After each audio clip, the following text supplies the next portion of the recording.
Well, Tom, what's the crack today? Hi. What are you at? Well, I'm trying to square up this tabletop here. Right.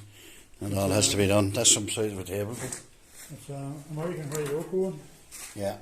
and I'm just squaring it up, you know. Now you're just squaring it up, you know. And it's very hard. Tom, that's some lump of oak too, isn't it? It's 2 inches thick and it's all laminated and front here. And Aye, then you have to hold. I know. And I have a look.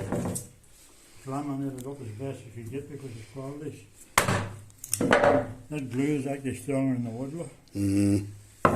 You know when you look at it. That's a German glue. It's very good. What's the name of that glue, Tom? Just so anybody might want to know or use it. What is it? There's a name of it there, look. Worked. Good stuff you swear by. That's very good. Now, you don't want to swear at the glue, you want to swear by it. That's what I mean. But unfortunately, there's a lot of glue advertised. Like, look at that lamination there, look. You can see it, look. And it's actually stronger than the wood, you know, which is what I want. You don't want to be doing anything twice, you know. You see there, look. Unfortunately, white oak's very hard, you know. Yeah, that's it. And that's not the best. So what are you going to do with that now, Tom? You got to sand it all down after or plane it and sand it all down? There's a plywood tongue running from here to the same wire. Yeah, I see that, yeah. You see the line, look, there, look. Yeah. There's a plywood tongue running here. Straighten About it. 30 mil right down each one of them. Yeah. Now, I would have looked at it had been about 6 inches wide boards instead of 4 inch or 100 mil. Like. Yeah, they're only 4 inch. 100 mil for 6 inch would be better because you would have got away with less joints, you know. Yeah. So what I'm going to do is I'm going to have it in 2 halves at the minute. Yeah. I guess, right? Yeah. So I'm going to put it together with a loose tongue in the middle. I see the tongue there. Now you can see the channel. Yeah. And the 20 minutes is not really glued together because I'll tell you for why. It's an unbelievable weight, you know. 2 people would have bothered lifting it, but if you glue it together, 2 people couldn't lift it. Yeah. So what I'm going to do is I'm going to put it together, dry fit it, and then the people will be screwing it or buttoning it on. I would button it on myself. Yeah. You know what it is. That way, if they want to take it off, Yeah. they'll be able to play about with it, you know. Yeah. And the biggest mistake in tables is when you move house, if there are 3 or 4 leaves on them, you can very easily leave a leaf behind, apparently. Yeah. And Yeah. that's a disaster, but you wouldn't do that with a 2-leaf thing. Yeah. You wouldn't take half of it. I you take know. half it and. But, Aye, so you're going to have 2 leaves on that table. White. It's quite wide too, Tom, isn't it? Well, Even very white. I'm not sure about the wood. So what I'm going to do is, I can always cut a board off, Yeah. or I can cut, maybe half. On each side. But you better glue up too big Yeah. and reduce it. Because you glue up too small and then think, oh God, now I have to put on more of it. You know? But the cramps, like the cramps that I had on the last year, you know, like these cramps are made, they're not bought. These cramps are very strong and they're made, like, you know, so I had a cramp on. The whole thing about laminating, you know, you have to try and do it as good as you could, so it's never cleaned up and all. It's good. But Heavy duty clamp there. heavy duty clamp. There indeed. You're not buying the likes of that, Tom. Now they're made. You know, we got them made. Somebody into it, Yeah. and they're very strong. You know, the other ones are okay, but they're a bit light. You know, so like if you're laminating, you want good laminations. The whole point of it laminating was lost. People, I think, years ago in joinery shops, I think if you put them together and you brought on 150 pound pressure, if the joint's not good, still the joint's not good. Yeah, it doesn't matter what pressure you put on it. Yeah. But you actually want to be able to, put the bits of wood together. Aye, and they're fitting perfectly. And They no, fit. yeah. You know what I mean? With no, If you can't hold it together with your hand, you're not going to get a good joint. yeah. You have to persevere to get that, you know. All the, I remember turning about post one time and it was actually glued up a roca. It'll grade it up by impact adhesive. Right. It's like you come apart in the lid. Impact adhesive, you know. And I never said to what did you glue it with? He says, oh, we glued that at 180 pound pressure. I said, well, what was the glue? Like that glue at that time was used for putting on for making work. Yeah. Not for holding. Not for that job. Broker is also very hard to glue. Yeah. It's kind of greasy, you know. There's horses for courses, Tom, isn't there? Yeah, there's the details that make the job, you know. Yeah. I was using 2 saws because when one would heat up a bit, I would switch to another one. And I never have it heat up. I would stop and have a cup of tea. You just stop and have a cup of coffee. You don't believe in electric stuff, Tom? No, Old school? Yeah. I could, but I've saved my time with this. I don't see it as a problem, you know. I'm here to the area. If you have a long arm, I use a 26-inch saw. Yeah. If you had a smaller arm, you make it. You don't want to be sawing.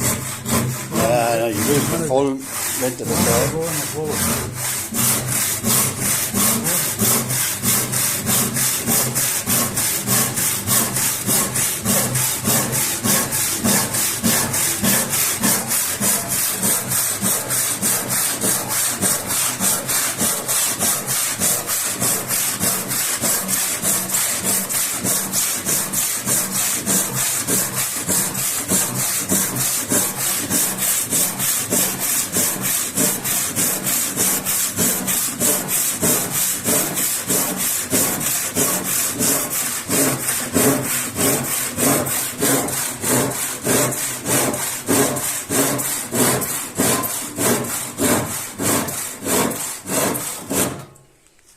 Great job, Tom.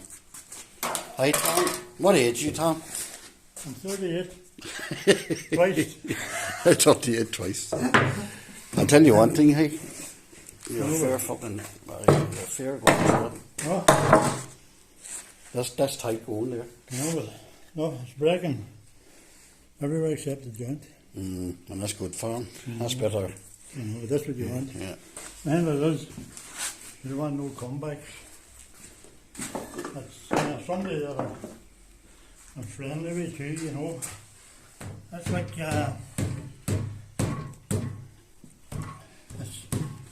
it's nice whenever you get the 7 days to be able to do things without, you know, really doing it in the business Yeah. way, you know. I resorting to electric stuff. You're old school, that's what I mean. Like it's all old school stuff, so... I don't mind, you know.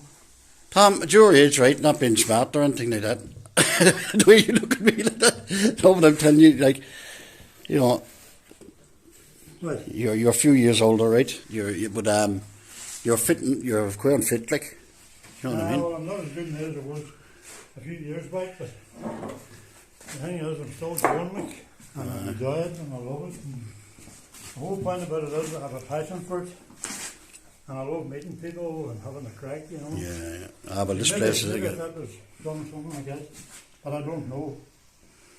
I'll yeah. have to have a chat about that. Have a look to see what way he wants it. Yeah, and it'll have to be cleaned up and all. Mm. Now the best thing to do is clean it down with plane and then sand it down, you know. Right. Do you think that martial arts has helped your health in later life? Not getting on to martial I arts. think it probably has, as regards flexibility and all, because Yeah, but as regards Every- fitness too. No, You're fit, like. but every day you hear tell us somebody maybe and they're only 50 and having a wild problem or something, you know, and they're not able to move, and you know. Yeah, that's And what it's I like mean. with the Bolton tail, a lot of people have damaged their body, kneeling on damp ground and stuff like that, and their knees is going, you know. Like, Mhm. you know, it's like, in all honesty, there's something out there for everybody, admittedly, health-wise, you know, but like the martial arts hasn't done it no harm, have they? Yeah. Now there's people doing the martial arts and I'm shocked with that because they're 25 years of age and they need new hips and things. Mm. And that's not training right, there's something wrong. there. Something wrong, yeah. That's excessive. Yeah, That's yeah. excessive techniques done, you know. Martial arts are not be damaging your body either. You know, if you're damaging your body, you're doing something wrong. Folks, I'm going to tell you something here now that you probably don't know, but if you're not, if you don't know Tom that well, right? He's a grandmaster at Aikido and karate. I was under karate area. You know, so he's 50 years martial arts, so that probably accounts for his fitness at the moment, you know. But This age is becoming a problem. yeah, but Tom, you're in good shape. But you're in good shape for your age. Like, in fairness, I'll tell you what. Cutting that behind is tight. I know it's tight. That's what I'm saying. Like, When I was younger, one of them saws, this is no lie. I would rip 11 inches deep with that handsaw. Oak. 11 inches deep. Now, by God, you would feel it. Like, you'd have to walk away because you would feel it, you know. yeah. It was a real cardio workout. That was like a workout, like. And the saw had to be sharp. But if you do that there, that saw is sharp. Feel that, you see that. Hey, there was no other way but No, but to be sharp, like. to be honest about it, that was maybe a big long plank for a set of stairs or something. And it was coming down and you were bending it, but you had to split the first 4 foot because you only wanted that 4 foot to bend. Yeah. So you split it, you know, there was the thickness was about 11, 12 inches deep. But you wanted this to bend, so you had to split it. Then you glued it and then you clamped it. You had to do it by hand. You couldn't. Yeah. 14 foot long. You couldn't. But everything years ago was done by hand. It's a brute force and ignorance. Anyway, Tom, when I first started buildings, and the buildings, like, they were doing things that they would never dream of doing now, like. Well, You know, I mean, look, they're even after changing the likes of, you know, 100 weight of cement to change it down to you know, to 4 stone bags, and you know, everything is lifted now with machinery, as whereas before you lifted it yourself, you know. And well, I know, but I've seen men doing things like that, like, you know, and yeah, looking but back it on was, it, you know. And but it they- was natural, like it was normal, Yeah, just it was you know, normality. you know. But see that lathe there, look, put your camera on that lathe, we say, last Monday we could flip it. The water came on through and Yeah. flowed down here. Right, Remember that we had to lift that lathe up 50 mil, 2 Right. inches. yeah, We lifted that lathe up without lifting it. right. Like, that's, as you get older, that's the way your mind should work. It might necessarily work that way, but that's what you should be aiming for. Yeah, The point of it is, what we done was, we got a very strong trestle. It's exactly one of the trestles that there sitting on the front. A friend helped me, and we put the trestle in here, and we put a lump of an half cut of timber, and the wedges, we drove on the wedges, and we lifted it. You know, right. we didn't have to put our hand in it. Then we slid on the, I slid that in. and then we knocked the wedges back in again. Happy days. You know? Happy I days. remember those, whenever I was young, we held up an organ in a Guildhall. It was £100,000 worth, and we put up these, what they call it, shoring. We shored it up, and then we drilled on these wedges, and we lifted it up and lifted it up. And I remember that was £100,000 worth. Like, if I had got that wrong, would have fell. Oh, sure. Hey. You may just walk away. Huh? The other did run away. But we didn't get it wrong. And that showed me the power of wedging. And you were driving them wedges on with sledge. You know, 2 sledges driving on the 2 wedges and the whole thing. Just bit by bit by bit. That just, yeah. Whatever it does, lifting is not good for the body. It's been said that the body can lift 6 ton, but as a safety factor, you can't get yourself together to get every muscle working right. Yeah. And that's for your own protection, because you have to give it. You Yeah. know what I mean? And like, you know, whenever I was young, I was all into checking out what other people were doing. There's something pretty dumb what they were doing. Yeah. Like, in this part of the world, people have left the back of the tractor to the ground when they're having a conversation with you. Yeah. And you have to say, leave the tractor down, you know, like, it's not a good idea. If the tractor's on top of somebody, well, that's a different thing. But to just stand and lift the tractor to the ground, like, Just for a bit of crack. just for a bit of crack, you know, and they would have been maybe 19 years of age, and then that can have a cumulative effect and catch up to you, you know. Yeah. It's the same with running trees. People are trying to lift trees, and I'd be thinking, the tree's round, just run it down the hill. Yeah. Need to lift it, you know. Use the head. Well, Use the kiln, as we say here. well, use your brain, you know, because unfortunately you could hurt yourself, you know, and you will hurt yourself. Yeah. And they don't tell you this when you're young. If in your 50s or 60s, this is when you get hernias and things like that, because you have spent a lifetime lifting and lifting and lifting. And weakening your You got fucking away weak. with it. Yeah. But you're basically damaging your... Well, I know it myself for training there, Tom. You know what I mean? Like, and I know now that I'm hurting fucking, muscles. That you know yourself what I done. Like. But, you know, like, and you can get accidents too, you know what I mean? Like, some of the accidents you look Yeah, at, but I'm still, how you did know. that happen, you know? But the point about it is, training of any kind, if it's damaging you, stop doing it. You're not doing it right. Well, I mean, look here, but there's bodybuilders out there, and you know them like the likes of, you know, big time, but Mr. Olympic, Mr. Olympic, and an awful lot of them are in wheelchairs, like. You know. Where is the bodybuilders when you need a lift? I know that, but you know what I mean. Like, I'm powerlifters; they all die young. I'm only having a bit of fun, you know. Well, but they do for that reason, like. know, you know, so it can't be too beneficial to your health. I mean, pushing yourself. It's nice lifting weights, but I mean, doing real bull work, like, I don't know if it works in longer and later life, like. Running up and down a leisure centre when you're 30. But then you're not supposed to do it after you're 40 something. It's called motor runs. You know, people think, I can do this. And after the pandemic, people went to kind of a wee bit mad there because they were able to run for 5 mile. They went back to running 5 mile. Yeah. But the snag is their body wasn't able to. I have cousins and they'd be more into running and athletics. And there was an upsurge of people, you know, damaging themselves, you know. And unfortunately, you know, damaging your knees and your hips and all is a serious one, you know. When you meet somebody young and they need a new hip, you're thinking, God, something is wrong there, you know. And they're practicing too much, maybe certain kicks, putting the body under, you know. And if you do a wee bit of survey and ask yourself, like I've heard tell high grades in the martial arts, it takes them 2 hours to get from the bed to the door because they're seized in the morning, they're moving, you know. Like, you know. They have damaged. I used to go up to them and ask them, what age are you now? And they say 60. And you say, you've got to be training when you're ready. And they go, I hope so, you know. Then there's met the end, and I have a money out of the hospital with traction from my back or whatever, you know. You're thinking, you know, is that a good advertisement? I don't think so, you know. It's the same in anything. Whenever I was younger, I would have lots of things now that I wouldn't want to. You want to be training, not straining, like. Well, there's a difference between a workout or a wear out. Yeah. You know, like you could wear yourself out, like, you know.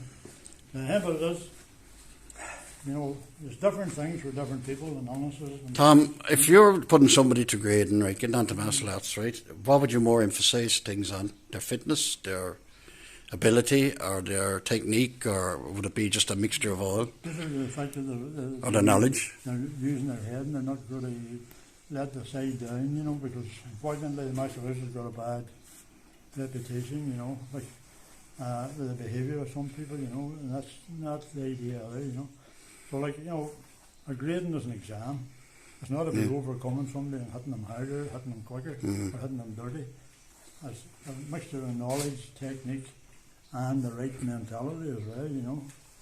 It's not being able to carry yourself with a bit of dignity in the street and things. It's right in the world, you know, like there's enough lunatics out in the world without you training anybody, you know. Like, but there's an ethos there, and there's a higher sort of mind there, you know, that unfortunately, well, young people are going to train. Like somebody says to me one time, there's 3 martial arts, and I said, good God, there must be 133 martial arts, this is nonsense, you know. And then they said, no, there's a martial arts where somebody jumping about in a white suit, and there's a martial arts then where somebody has got to a certain level and they're working towards another level, and then there's another higher level again, so they're using the whole package, the mind, the body, and all, you know. So when you're young, you have to do the sporty jump about bit, and when you're getting a wee bit on, then if you want to, you can progress into different levels and things. But you have to have humility, and you have to try and be better. It's all about what you can become. And all these things should be woodworking or the martial arts. What you can do you associate the woodworking basically with a bit like the martial arts? You become the best you can be. And the turning, I would use the same footwork, which is weird. You know, like centre line and, you know, movement. I see a lot of people, they're just static, you know. And like I see a lot of people were, say they were on a garage list. On the list, like if they're standing turning, I see a lot of people in the turn like this. To me, I would bring myself into the centre line, and I would take myself into the position where my balance would change and pivot my hips and all, you know. Yeah, where somebody else wouldn't. Well, maybe it works for them, but if you're standing like that and you're out here like that, they're a bit wonky, you know. It's like trying. Keeping it into your body to. Yes, it's like if you're picking something up. If you're picking something up heavy, and got no heavy. And you keep it into your body anyways, That's what I mean. Like if you're, should it be woodwork or metalwork or martial arts, if you're picking up them 2 rings and you're wearing your best clothes, you see people and they're moving like this, in an active fight, if you're picking them up your knees bent and then bringing them onto your core and lifting them. Yeah, probably. Yeah. But, you know, if we're saying, if you're carrying a bag of potatoes and you're well dressed and you're moving like this, strains on the body, you know. Yeah. The thing is, the one thing about all that is, if you study a baby seems to come switched on, and as we get older, we lose it. The baby will always do everything right, but we will always do everything wrong. Yeah. You know, It's a natural thing, even when they're able to swim. that's what I mean. You know, it's very fun. They lose that when they get older. Mechanics and kinetics on, you know. But I mean, you know, So it does make sense, because when a child picks something up, they bend their knees and pull it into their body. If I hold that out there, Yeah. after a very short space of time, it gets very heavy. It comes 5 times heavier. If I bring it under the heel, I get, It's light. you know what I mean? And like that movement, like I was crossing the street there lately, and I wouldn't recommend this to anybody, but it was a scary enough one. And I had 2 bags, because I go shopping for the world, it seems. I had 2 grocery bags, really big bags, and I was coming along, and the street was clear, and I went across the street, and this woman had drove by in a car, right? So she drove by, and I thought, it's safe to cross, and then I was crossing here. She seen somebody wanted under a parking space, and quickly she reversed back. Whenever she reversed back, she come back and tapped me. So then what else? I had a nice lot of movement, and it was nearly not enough. She came in about 50 mil of my pelvis, Yeah. and I thought, you know, so there were 2 bags, and I had on a lot of movement to get there. Yeah. And she just says, she didn't knock the window and says, good God, you nearly got me there, you know, but I didn't, you know, I didn't go on. And I could see the other drivers were shocked because I thought she did get me. Yeah. But the man was so close that to anybody in this position here that I thought that other guy's after getting knocked over, you know. So the point of it is, I was able to move, and as I walked on, I thought, still a bit of movement there yet, you know, which is good, you know. Yeah. And she nearly did get me, you know. But all she seen was parking space, let somebody on, and she just reversed. I never looked the mirrors, nothing. She never looked at nothing, she reversed straight back, We can eat it. and she didn't allow me, you know. And then I was in the wrong too, because I was coming across and all of a shot there, you know. But sure, he But does she didn't mirrors get for me, that reason. You know? But I mean, this is why you need to be able to move, you know. Like, unfortunately, there's some people in bad health and they can't move too, you know. And that's, you know, that's the way it is. That's part and parcel of it too, Tom, isn't it? You know, but I mean, it's tough, you know. But if you're into the martial arts, get into like a samurai thinking, like a reading Hakuri. A samurai, it's a wee bit hard to get. You really get it probably on the internet, you know. There's a lot of reading on it, but it's good stuff, like, you know. That's just how you behave yourself. Well, it's not that, it's actually more in that. That doesn't really feature on it. It's what the samurai thinking was and all, you know. The psychology of martial arts. You know, the deeper, Yeah, you know. yeah. Like, when you're young, jump about in your white suit, then take your grading seriously. Like that book, Jeff Thompson. Jeff Thompson, right? Books is a good read. Now you see his psychology and martial arts and doing the doors, and a lot of that was a psychological. It wasn't a fighting part; it was everything, and you could identify with it. You know what I mean? You need to remember, if you want to get up to fight with everybody you meet, you need to wear boxing clothes as soon as you get out. Oh, I know that. Because Yeah. the world will just line up. You know, Yeah. And the law of averages is you're going to get badly hurt anyway, you're going to get half. no matter how good you are. Like. Anybody you can get hurt, like, you know. But the other side of the coin is, you know, you want to try and improve. You know, it's what you can become with me. Yeah. Become something better. Don't take it bad if you feel. Take the lesson, but and become a student before you become the master. Unfortunately, a lot of people want to become the master, but they don't want to become a student. Yeah. Like I've noticed this, you know, it's a modern world here, more speed. But the old teachers, first of all, your character had to be kind of right. They wouldn't waste their time, tell them lies or anything, you know. Just you had to be right.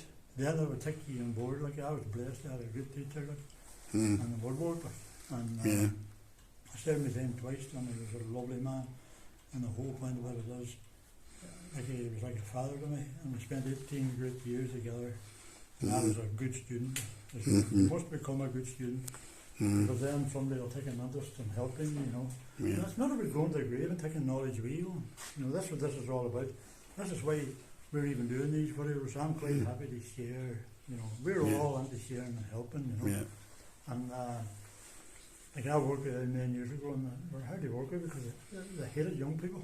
Yeah, they didn't want to share anything. Well, no, didn't. they felt threatened, you know. Yeah, They felt yeah. threatened, you know. And then when I met Colin, then, like, you know, and he was so quiet, and so I was nearly, you know, thinking.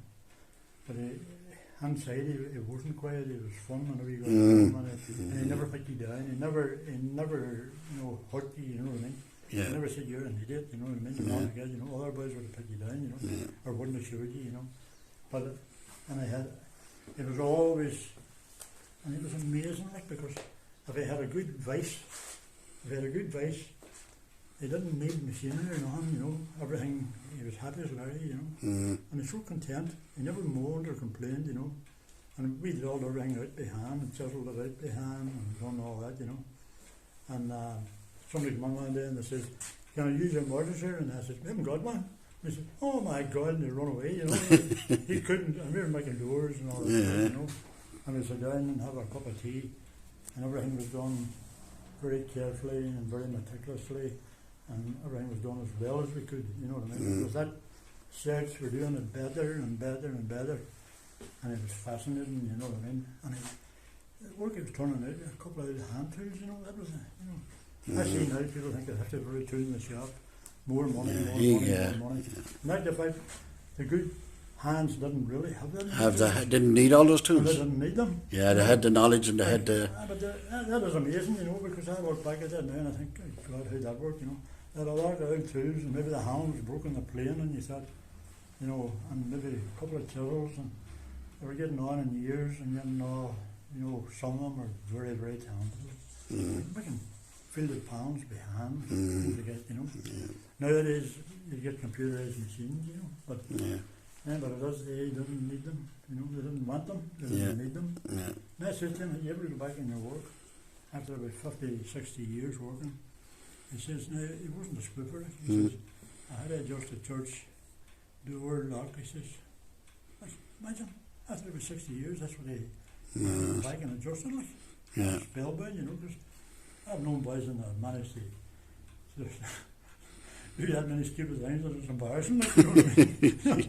You go back and something every day. Well, there was boys years ago, like, and they made a mistake, like, and whenever they made one, They made a right one. like, well, instead of maybe cutting the thing, say 8 foot long, they cut it 6 foot long, and couldn't figure out what happened, you know what I mean? And they'll cut a lot of loads.